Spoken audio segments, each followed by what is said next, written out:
I expected the majority of them to be mean. Yeah. I don't know, man. And then their world gets rocked, and then they leave. They got no grit, right? You don't know what someone's going to do when they hit that suffering. Not a lot of people want to get punched in the face. But if it's not this, I am not the coach for you. Well, I'm not like a very personable guy. Oh, our biggest surprise. All right, I had the amazing opportunity to speak with Josh from Overthrow, and he had so many valuable pieces of information that I'm sure you will like to hear. It is a little bit longer than other Going Deeps that I've done, but I guarantee you will not regret watching this. Going from the origins of Overthrow and how he collabed with Hunter from Foundation and kind of collabed with Paul Macbeth, it was all a crazy, crazy story. And there was so much in-depth conversation about how he became a coach, what the future of coaching looks like, and how you can improve as a player. So while this is definitely a little bit longer of a video, I guarantee you will not regret watching it. So with that, let's get into it. All right, what is up? Today, we're going to be talking with Josh from Overthrow. We are going to be going deep into his mind and hear about the whole story about Overthrow. How did Overthrow start? What is up? I'm a little chilly, so I'm wearing a towel. Overthrow started, 3.5 years ago. Mikey and I worked together before Overthrow. We were at a country club that he actually hooked me up with the connection on job-wise.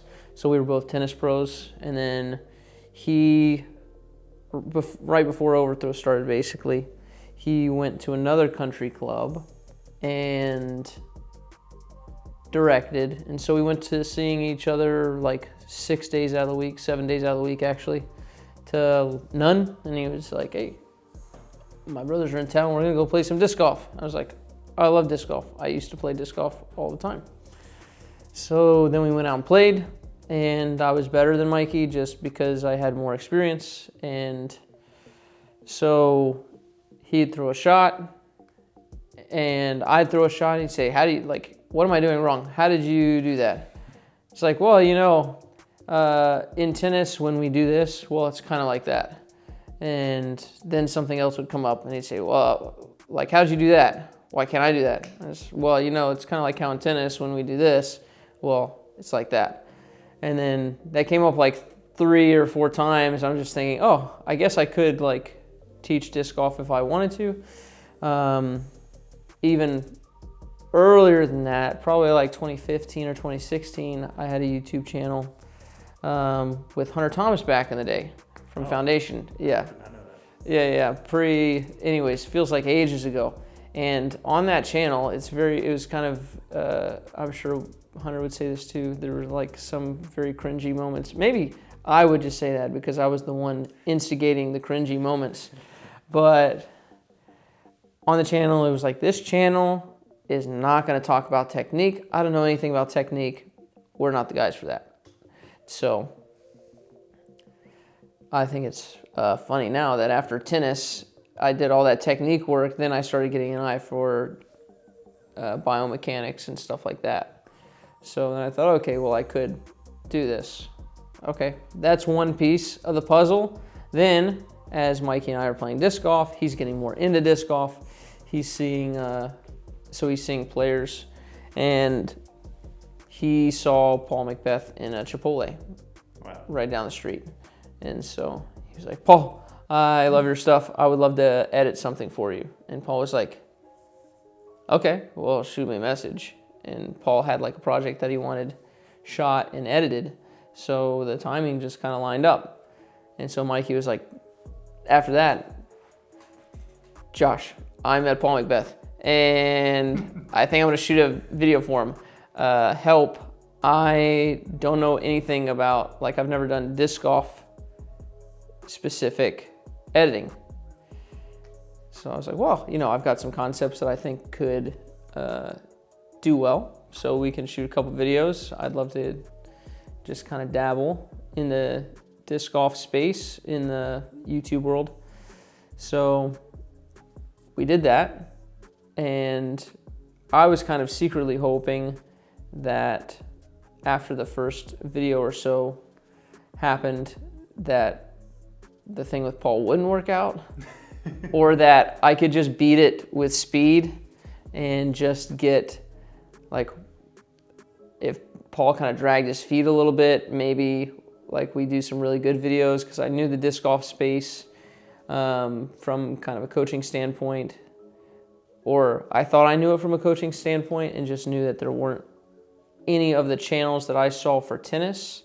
I didn't see kind of their equivalent in the disc golf sphere. So I thought, well, maybe like there's a pretty good chance that I think there's something here that could take off. So I just started cranking out ideas and we were filming it. And eventually, you know, Paul dragged his feet enough and Overthrow did well enough that Mikey bought in probably like 3 videos in the channel whenever we did the There Is No Reach Back video. So it was like, that's when it's like, okay, co-owner, he's on board, let's run with it. So that's kind of, I think that's most of it. All right, so what was his job beforehand that would lead him to be okay going full-time on YouTube, which is the most fickle thing? So, like I said, Mikey was a tennis pro with me. I'm warm now. Was a tennis pro with me at a country club, and we actually did some videos when we were at the country club. It was kind of pre-Overthrow, but it was for tennis. We did like ball machine videos for just like club members and things like that. So we were kind of dabbling, and he had previous YouTube channels, you know, who kind of didn't dabble in YouTube. So we had both had a little bit of YouTube experience and nothing that took off on his end or my end. So he went and did directing at a club in town, at an athletic club in town for a year, and then he moved from that to he was a like independent videographer / editor for like businesses and things like that. So he did that for a year, and it was kind of the idea of we didn't both go full time right away. It was like, okay, yeah, part time. I'm directing a country club. I'm at the club like 50 hours a week, doing Overthrow on the side because my boss had left like 6 months after Overthrow started. And I just knew that I definitely did not want to work for his boss directly. So when I had a feeling, okay, he's getting kind of antsy, he kind of doesn't want to stay here. He had told me one time in a conversation, I said, how long's the longest you've been in like one place? And he said, 5 years. After that, I get kind of antsy and want to leave. I said, well, how long have you been here? He's like 7. I was like, okay. He's like, yeah, this is the longest I've ever been anywhere. And I thought, man, it's soon. It's coming. And I've got to, you know, kind of prepare for what comes after this. And it's not this. So, he was doing the video work, and he kind of knew maybe he didn't really want to direct, so he spent a year doing that. So after he went full-time into Overthrow 8 months after Overthrow started. So we were able to pay him because we were both still doing work and still had incomes. So we actually had saved up kind of a little nest egg from YouTube every month and from our Patreon. So that money was just not spent anywhere. So he was able to go full-time, and I was training my replacement at the country club. I could have left earlier, but the club also would not have done well. Not because I'm super amazing, but because when my boss left the same day, another teaching pro left. And so we had 3 full-time guys in the department, and 2 of them left the same day, leaving me. So I had to cover all the programs. I had to cover lessons. I had to cover, it was just one man doing the job of 3. I did have some help, and some other people that were part-time stepped up a bit, and I'm very grateful for that, but it was brutal. So, as we didn't get like a pay bump, just the same rate. I forget what I did for that. I mean, I kind of did get a pay bump because I was over all the programs. There's, I was making decent money. I was making more money monthly than I make now, personally. So, I mean, I took a pay cut to do Overthrow, but it was with more freedom. My boss would say, hey, I want you to run this event real example. I want you to run this event Saturday, 2 o'clock. How would you run that event on a Saturday at 2 o'clock? I said, I would not run that event on a Saturday at 2 o'clock because no one's here. They play Friday night, maybe Saturday morning, and then they leave. This place is just a ghost town. She's like, well, if you were gonna. And it's like, I wouldn't. I just wouldn't. If you want me to do it, I'll do it. But don't say it's my idea because that's a really bad idea. So now I don't have to kiss up to anybody, which I didn't do before. I just made them angry because I wouldn't be a yes man. And so if Mikey and I have a good idea, we go for it. If we want to try something that we think could be a good idea, could be an awful idea, we try it. So the freedom is worth more than the additional paycheck. And sure, at some point, probably the income here will outweigh what I had there, maybe. And it's funny that you mentioned the freedom, because I'm kind of at a point now where I feel like the majority of the things that get the most views, get the most traction, are always the same types of like things that like kind of depend on like something important going on in the disc golf world, and it's not dependent upon like me. And so I feel like I'm getting to this level of like almost burnout, which is dumb because it's what I want to do, it's my passion. But how do you not feel that like sense of burnout when you are kind of limited to this structure of like, all right, disc golf improvement is the gist of my channel, and I can only tell people how to improve in so many ways? Is that ever a concern for you? I'm not ever really concerned about running out of material because coaching is just solving people's problems. And since there's so many people and they're so unique, there will always be problems.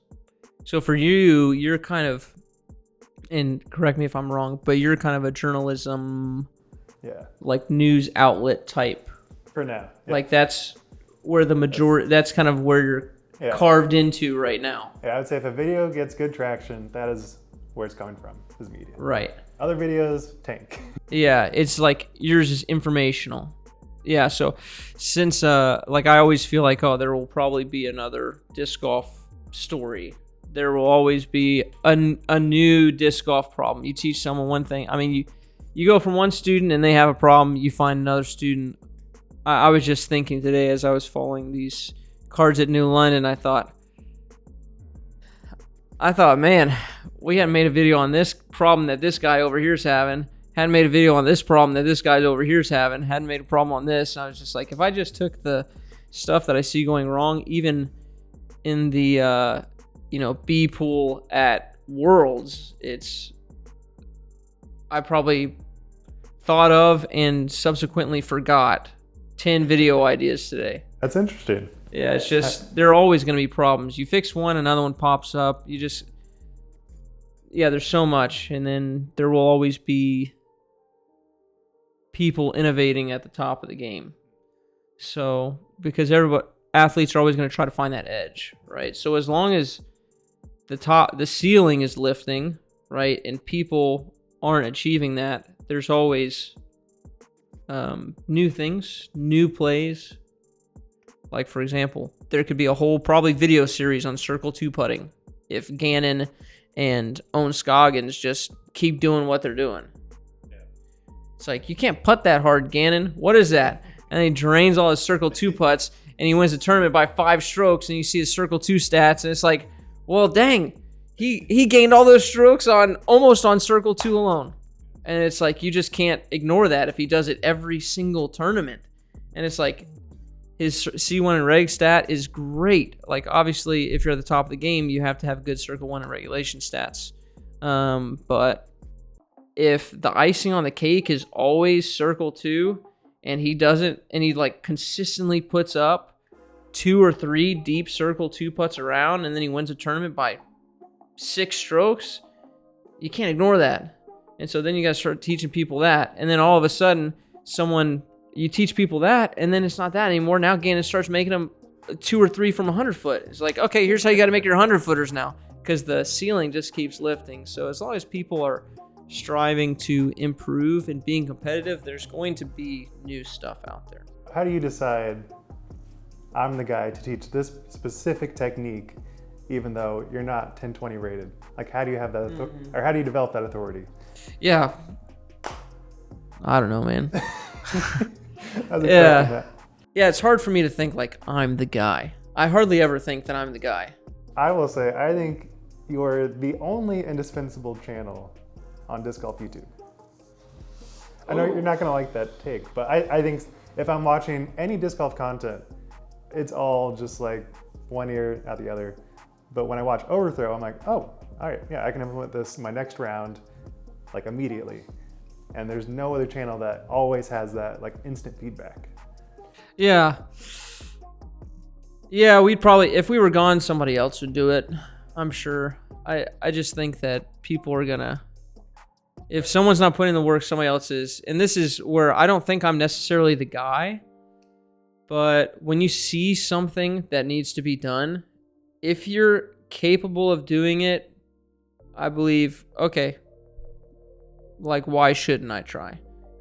Even if I'm not qualified in every way that I could possibly be qualified, I'm qualified enough, right? And it's like coaching's developed like every other skill.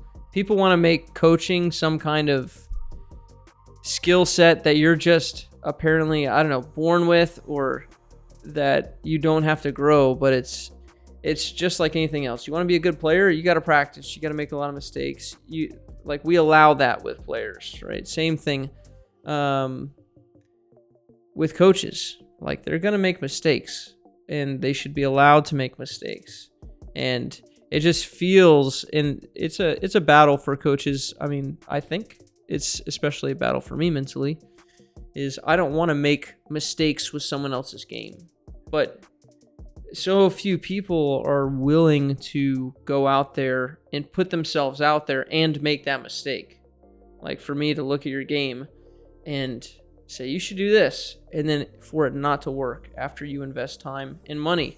Like, I mean, what's up with that? Like, that's kind of rough, right? That's a lot of pressure. You pay me to deliver information to you that's supposed to help your game, and then it doesn't work. That's tough. That's a lot of stress on me. Not as much stress on you, because, well, you were already not as good as you were hoping to be in the first place. But yeah, so I only think that the only way that I think I could possibly be the guy is the fact that I'm doing it. The guy is the one who does it. It's not the one who's...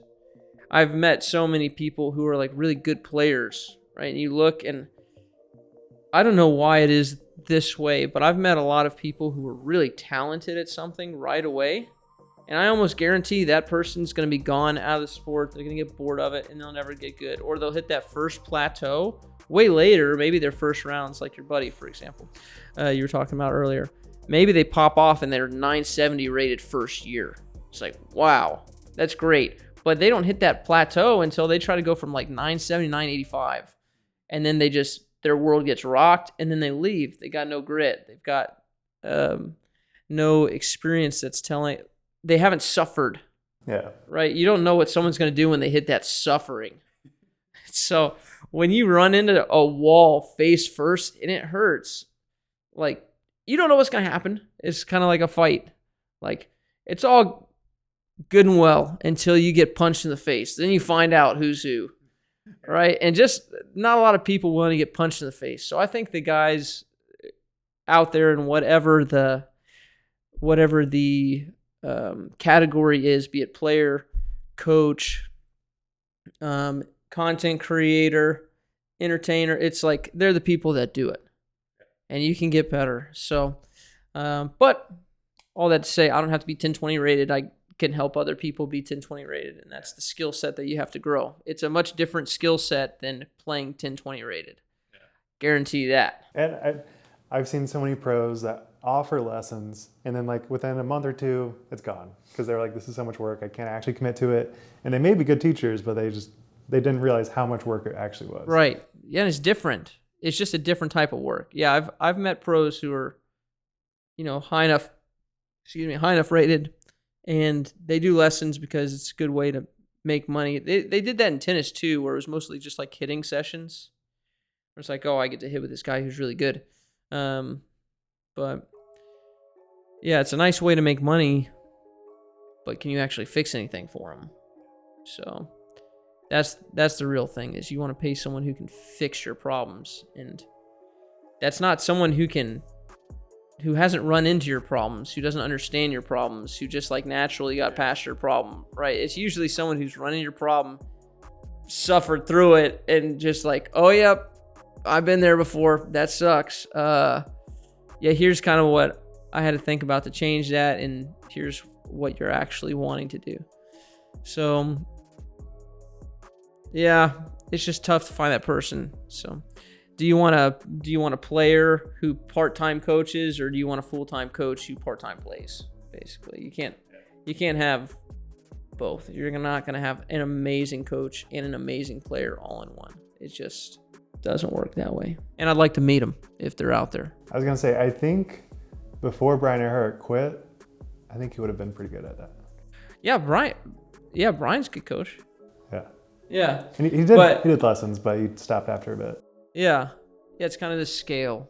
Almost, it feels like, oh, the more naturally gifted you are, like the more, I guess, natural throwing a 500-foot hyzer is to you, the easier that is for you, the more you can get in that flow state doing that.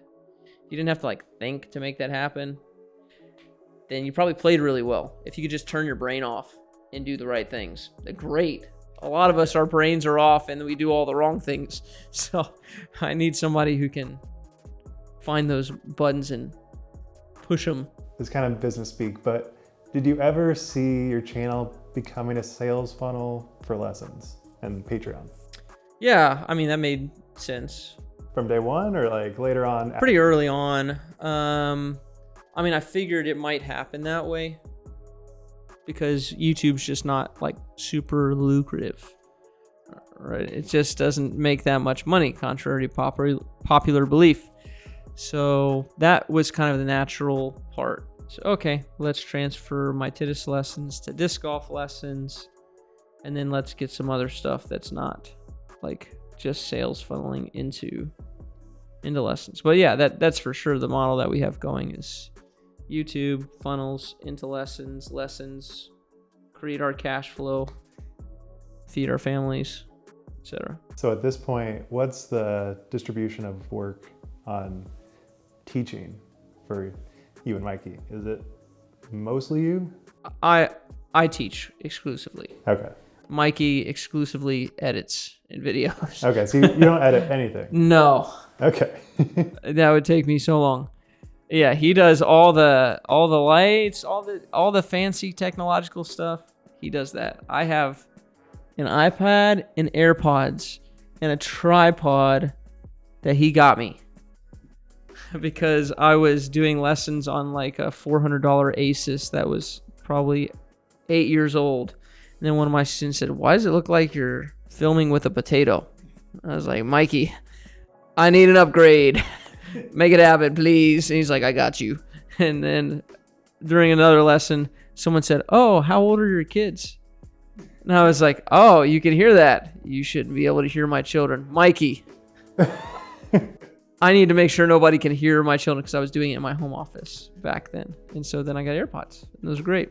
So I love my setup now. It's very simple. I'm very kind of caveman. I'll use the tools that he gives me and I'll learn them.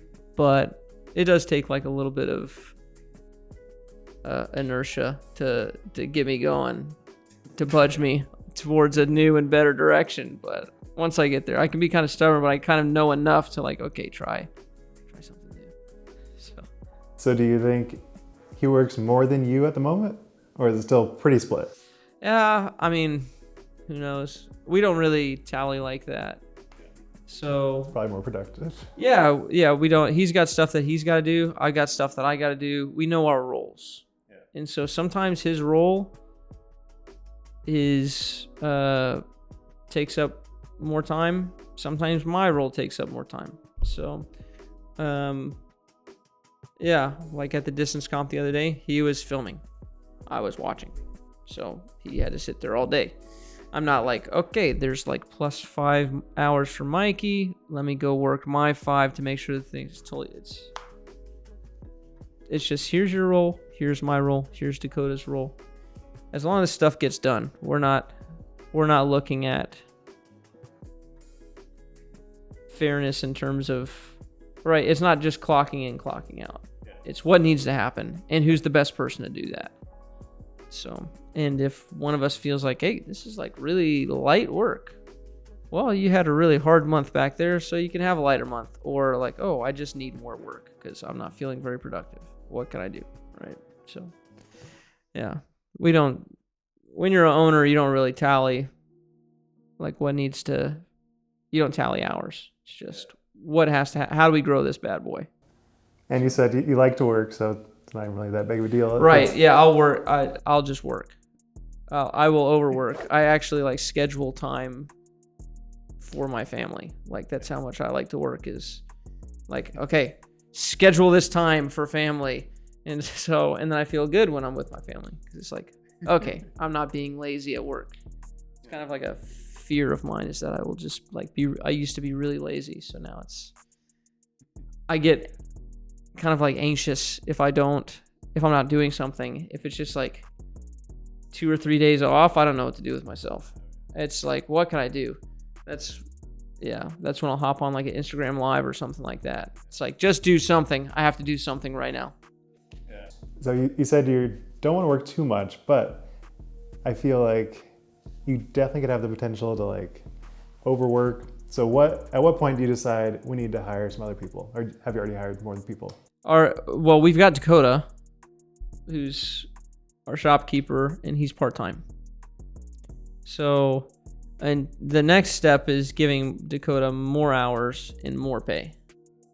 So that's what we'd like to do first. We don't really have a need to hire anybody else. We like to run thin, and we don't have like, since I'm doing lessons, right? It's not like we have a bunch of passive income coming in, and not like we're hauling in the dough. So, which is kind of surprising, because I feel like if you're one of the biggest creators in the disc golf scene, you would guess you're making more. But. Yeah, I mean, we don't get a lot of views. Like, we're not getting a bunch from YouTube. All our stuff is like long tail.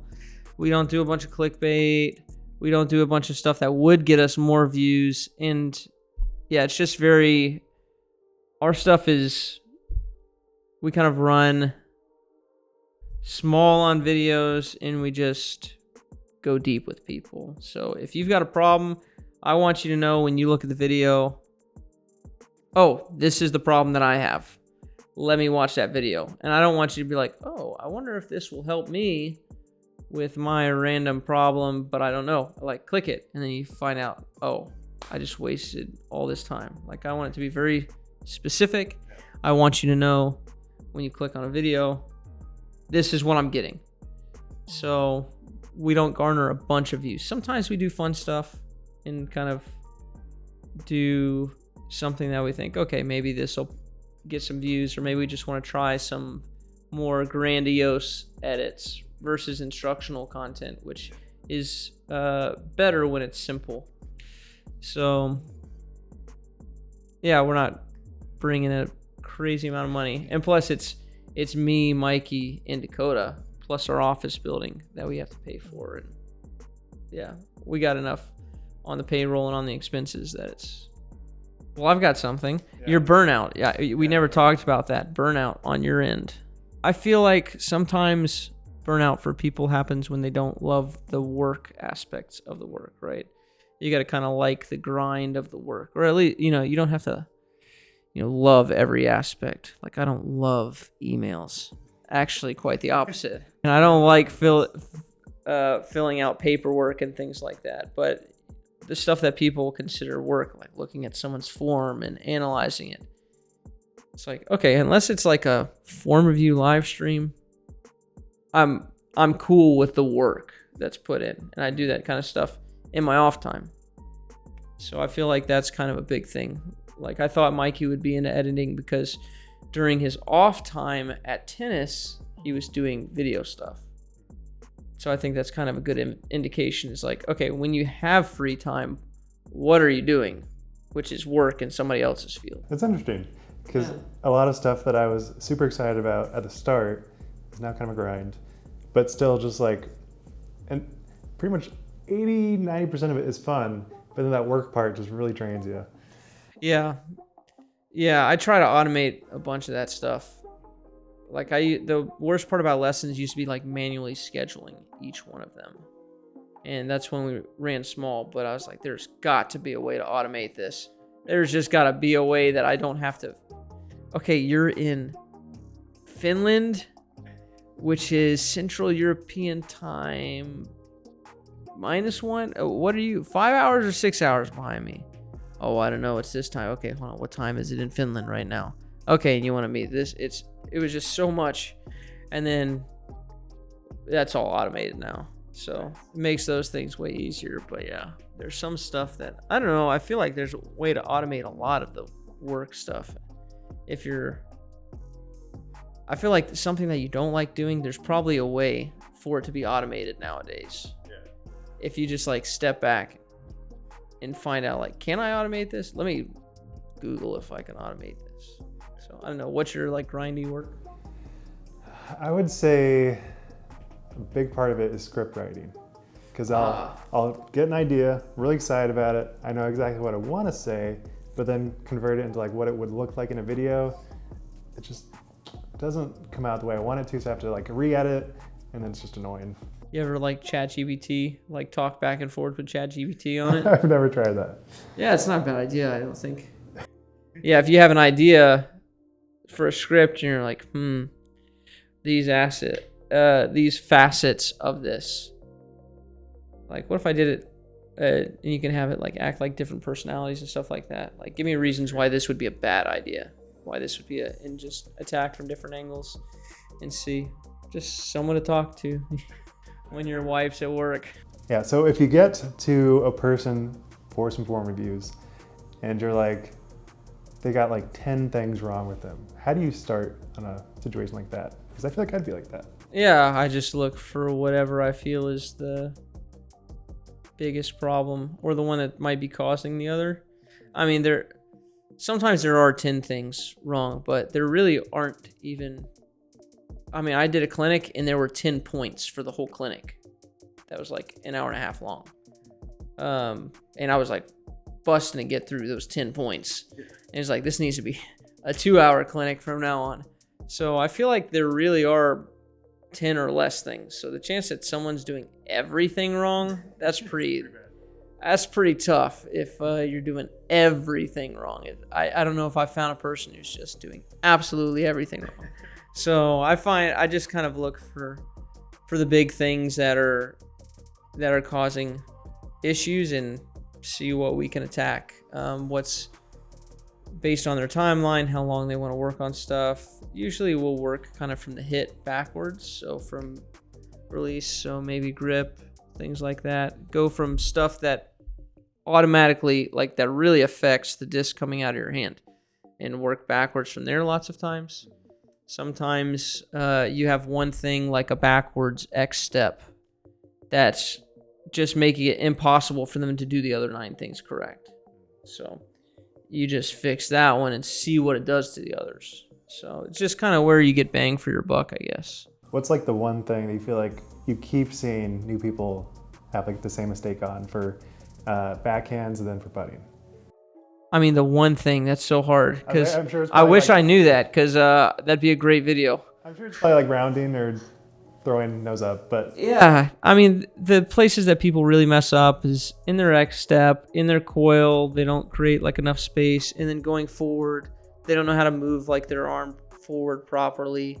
Out ahead of their shoulders is probably the big thing. They just kind of spin and their arm gets trapped. Yeah, release issues, brace issues. Those are probably most of the big ones. Posture's huge. I mean, people just aren't balanced and athletic, and that will screw everything up. So, but they're all, I mean, it's very basic stuff. And then it's just trying to figure out how to communicate in a way that's gets the person to do the right thing. And then for putting, if your line's good, right, you have a straight line, then it's mostly about just finding out what your misses are, and there's some stylistic stuff that creates different reasons for putting. So probably a push putter's main miss would be short, like nose down, right? Versus a spin putter, their main miss, if they were having problems, would be probably right as a right-handed spin putter. So kind of depends on what you're looking at. But if you had to say, like, okay, just putting in general, okay, maybe the line's bad. Maybe they are just trying to generate everything with the arm instead of like getting the body momentum moving towards the target and then the hand. As they say, the devil's in the details, right? So I find someone who's trying to make some things from a push putt work with Simon Lizotte's spin putt, and it's like you've got like a very Jekyll and Hyde thing going on here. So like typically when people spin putt, they'll do this, right? So why don't you try this, or why don't you try this grip since you're a spin putter? And it's just, I've got patterns, just habits, or why don't you try this? Seems like you're more comfortable with this, but you're trying to force this thing to work over here. So just kind of matching, I guess, at that point with putting. Seeing that you're already pretty competent with the teaching aspect, where do you kind of expect the future of Overthrow to look like? And is there any like new goals you have, or is it typically just maintain like your current flow on YouTube? Yeah, well, there's some stuff that's in the works that's fairly secret. So, yeah.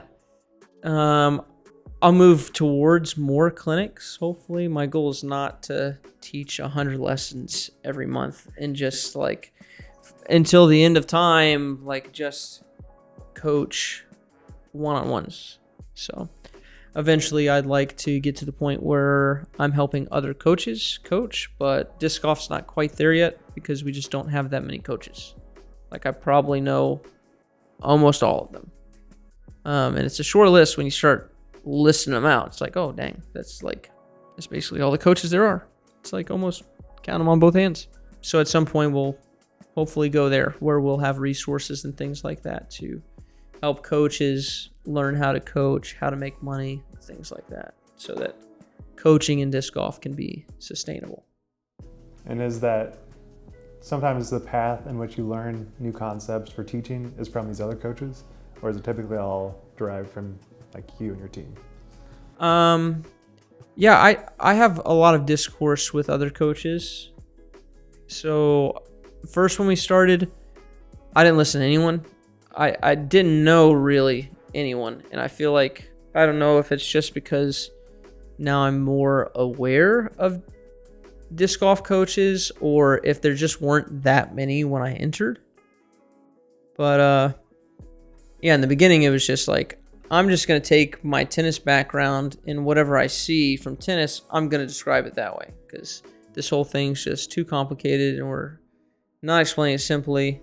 I'm just going to use tennis language, which is probably a little less intricate than disc golf language needs to be. So I kind of had my fingers in the air in the beginning. After a little while, it's like, okay, let me talk to these guys and let me see and try to get some communication going between all these coaches, or at least between me and these coaches, because some of them had been talking to each other already.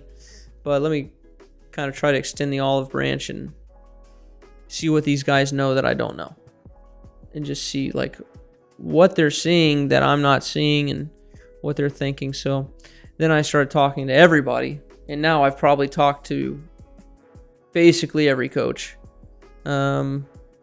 And now it's like, okay, now there are just a handful of guys that I think, okay, these guys really have an understanding of this to where it's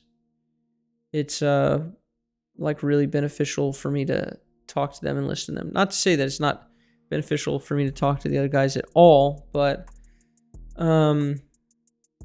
there's some stuff that I just think you can't compare to other sports that disc golf, like the disc golf backhand's trying to be compared to. So it's like, okay, there's some basic concepts from like baseball that just don't work on the disc golf backhand. Like our feet are set up like this in disc golf, And in baseball, they're here, and just fundamentally, the hips function different ways when they're like this versus like this. Like, you just generate power different ways. And there are a couple guys like Jonas, he's the Finnish national coach. And then Chris Taylor, who have captured like EMGs where they put like the little dots all over people that read like when muscles are firing and things like that. And so other guys who have an extensive like coaching background outside of disc golf. I mostly listen to those guys now and have conversations with those guys, but I don't want to be too shut off just because there's going to be innovations, and yeah, I kind of want to be aware of those things, but I'm pretty confident in terms of backhand teaching the roles of where everything's at now. So, and not that I've been like kind of publicly confident in different eras. So people watching, if they've seen, they were like, "What? This is nothing different." But I was always kind of hoping for when I understand a concept, I can explain it simply. Like, each piece is like, this is the purpose of this. And it's just very simple. And if I have to use a lot of words to explain a concept, I just don't have it, or I need it to explain it to other people. So, but with the backhand, I feel like I'm pretty much there. Forehand, probably almost there. I feel maybe there are still some questions. Putting, there are still some questions regarding spin putts. Everything else is pretty straightforward. My last like foe to be conquered is the spin putt. Yeah, but I feel like I mostly understand things now. And my goal originally was, hey, let's coach for like 3 to 5 years and learn how to coach disc golf and learn like what it is about this versus like when I coach tennis, where I could watch other coaches coach and just do that, basically just copy what they did and kind of learn stuff along the way. But that kind of goes along with why I think you're truly indispensable, because you have nailed it so well to be like, this is the most simple way to do whatever thing you're teaching, and it's so easy to understand that like no other tutorials really have nailed that I've seen yet, and that makes it so much more easy to learn the concept. Rafa is still trying to improve parts of his game, right? Djokovic, it's like the coaching's never going to be there. There's still things I'm like, I wish I could figure out a better way to do this. I'll run into a student who it won't work with. Man, I was going to say, has there ever been no? What's like the worst case where you're just like, it's just not working with teaching? The worst case for me personally is when I'll give you an example. I had a student where I saw in their video their hand was opening up like this when they threw, and they just weren't throwing past 200 feet. Like, give me a video of this, let me see. And so I'm pretty confident you are letting go of the disc. Like, it is not ripping out at all. Like, I'm just seeing your arm moving. It's moving quick. There's no reason you should not be able to break 200 feet. Just my experience looking at the speed is like, that is fast enough. His arm is moving fast enough. Why isn't the disc going far? Is it super nose up? Give me a view from behind. Let me see this thing in a field and see if it's just wildly nose up. Because I don't see that. And I see it. I see the hand open. I see not wildly nose up. The hand's just whipping quick. Dude. Like, look, you need to go practice this. And I told him how to practice it. And if this doesn't work, I don't know what it is. If it's not this, I'm very confident it's this. But if it's not this, I am not the coach for you. Because if it's something else, I just don't know. I just don't know what it is. So the person was struggling with it. It was very sad, but I just kept going back to it. It's like, it is this, right? Because it's tough when they're so like into it and they're so defeated. And they just want it to work, and I get that. I get that so much. And then It's this. I don't know how to tell you. Keep your hand closed. Finish with this shape. Just never open it. And then they think they're keeping it closed, and it's like, whoop. And it's like, no, you are opening it. You like keep it this way. Like just do your full motion and try to keep it in your hand. See what happens. And it's just when something that essential to throwing far or even normal distances just can't be done. It's like they just need time, and this needs to click in their brain, and I can't do anything for them. I can't make them understand this, and my brain's just like, how do I say this in another way? Like I feel like I have to have the answer. Like there has to be something I can do, but there's not always something I can do. And that's like the toughest thing, because when it gets in those situations where it's probably nothing I can do except give it time, those are the ones that suck. Those are the ones that really, it's like, if I were a better coach, I could get them through this. But I think really just some people need time to understand like the counterintuitive things about the throw. Like, wait, to make it go further, I don't let go of it? How does that work? Won't it just slow down if I try to hold on to it? Won't it just never leave my hand? It's like, well, no. It almost doesn't leave your hand, but then it does, and it goes faster than if you let go. I don't know how to explain that. It's very counterintuitive, but so yeah. Yeah, I've definitely had moments where I'm watching a video and I'm like, oh, it makes sense. And I go out in the field and I'm like, wait, what? Because I have to like do some rewatches. Yep. Doing it's very different than just hearing about how you do it. Yeah, and it's very common. I'll tell somebody something 5 or 6 times, and then 4 months later, they're like, I realized that I was watching so-and-so's video and they said that. And I just knew, like, I'd never heard that before. They're like, I needed to hear that. I'd never heard that before. I'm like, what? I told you that like every lesson for the past 4 months.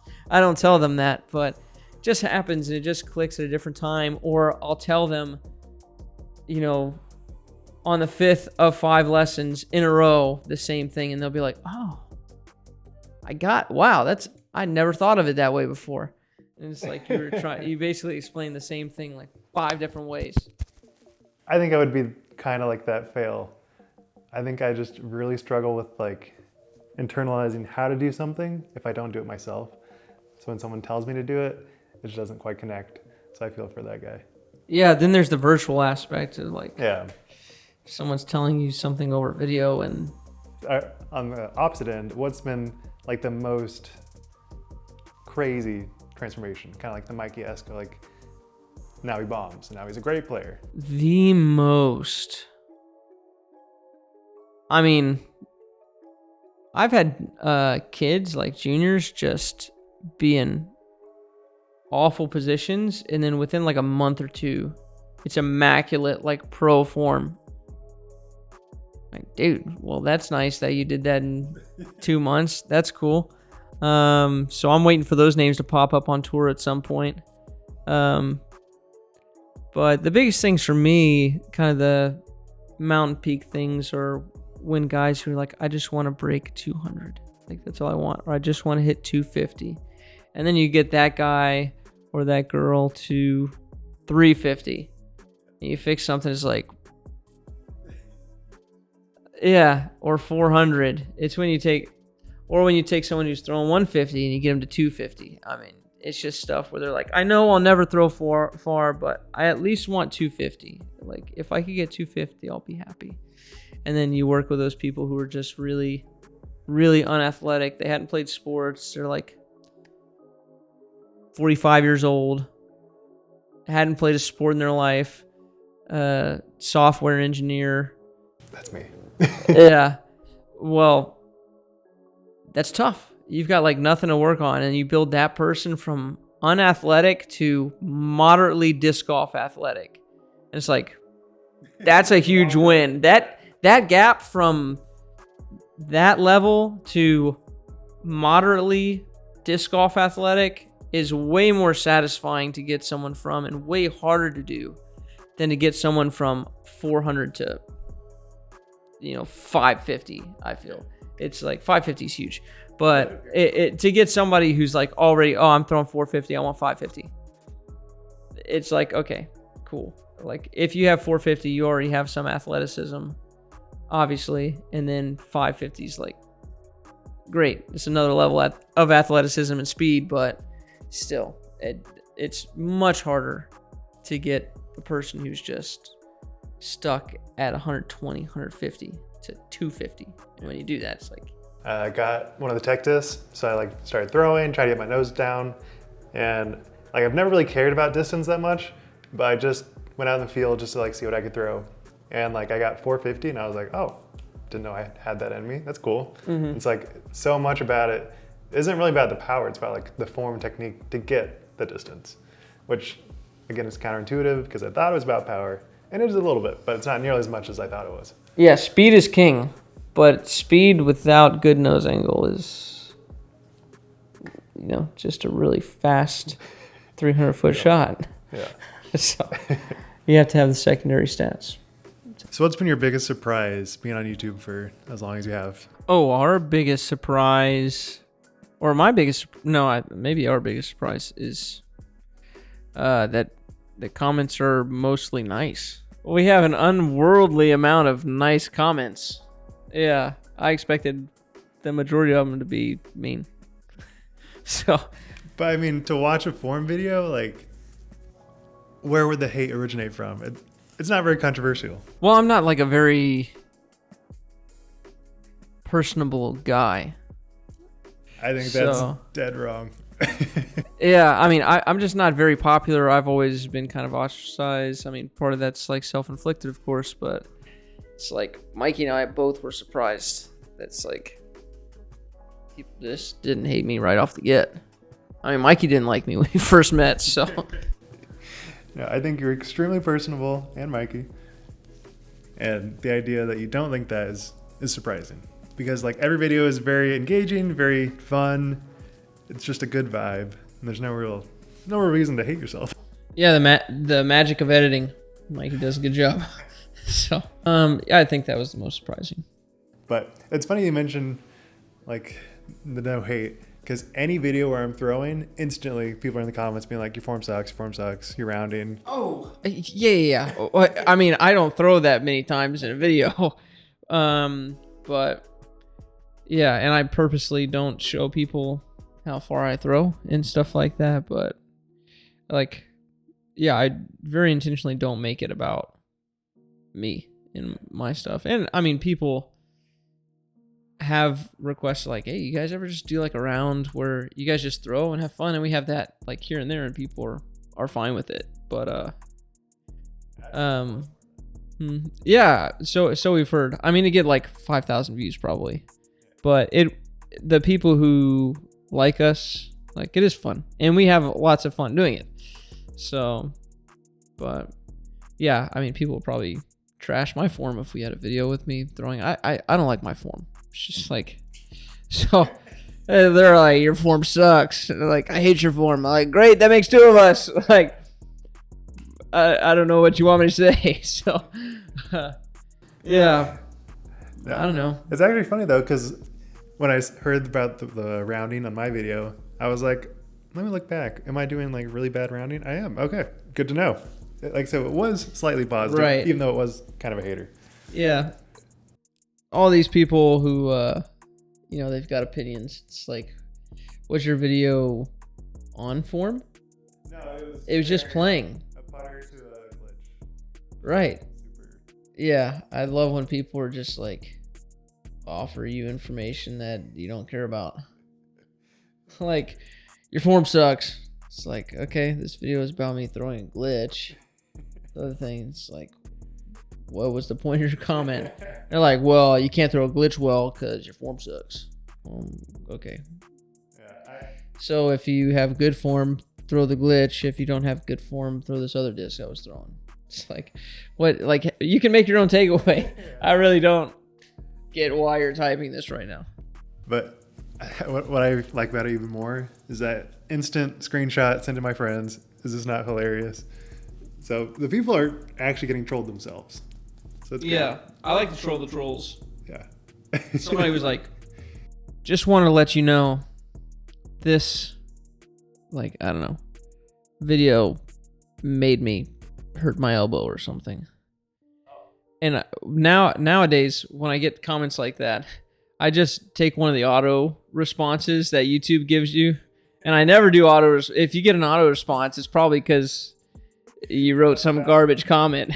So if you get a great to hear or a good to know or whatever, I probably just like insta-click, like, okay, get this guy out of my face, just so I don't have to see the comment on the YouTube studio anymore. So yeah, I was like, how do I get rid of these comments? I really don't want to read them anymore, but I also don't want to heart them.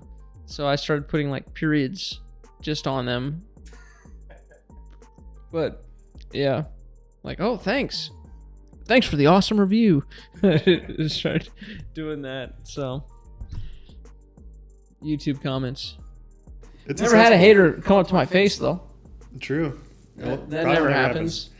But the likelihood of someone being a hater, talking to you in person in a nice way, very probable. Yeah. If they were a hater, I've not known it yet. Yeah, you wouldn't know, but yeah. It's a funny thought. It's okay. Like, you can be a hater, whatever. I'm pretty straightforward. Tell me you don't like my stuff, and no problem. Again, I don't know how anyone could not like your stuff. Well, I don't like all my stuff, so I understand that. Okay. Sometimes I find myself annoying. I will end it with, what is your favorite video, and what's the video you're most excited to work on next? Oh, favorite video on our channel? Or in general, but yeah, your channel. So the Clash announcement video was fun. Just let director Mikey. And they're not afraid of trying new things. Like this. Win or lose, they want the shot. For me, I really think it was the money. But wait, there's more. That was a lot of fun to work on. When we have videos where we do where I do a lot of scripting, those are a lot of fun. The 500-foot meme video was a lot of fun, for obvious reasons. That's the one. Never gonna give you all. Never gonna let you down. The Ace Race video was a lot of fun, even though it was frustrating to try to do that. The last one with the zones. Yeah, anything that we like heavily script is usually a lot of fun, because we get to be creative. Anyways, just the ones that we like script out extensively, those are a lot of fun to film. The one that I'm excited to shoot, I mean, there's so many videos that I want to shoot that we're just not in a place to do yet. I actually want to get to the point of our career where we're doing less like instructional stuff and more like maybe one crazy video a month. Just like one, like, this idea is insane and let's just go for it and make a really, really good YouTube video. All right. So with that was Going Deep with Overthrow. Cut.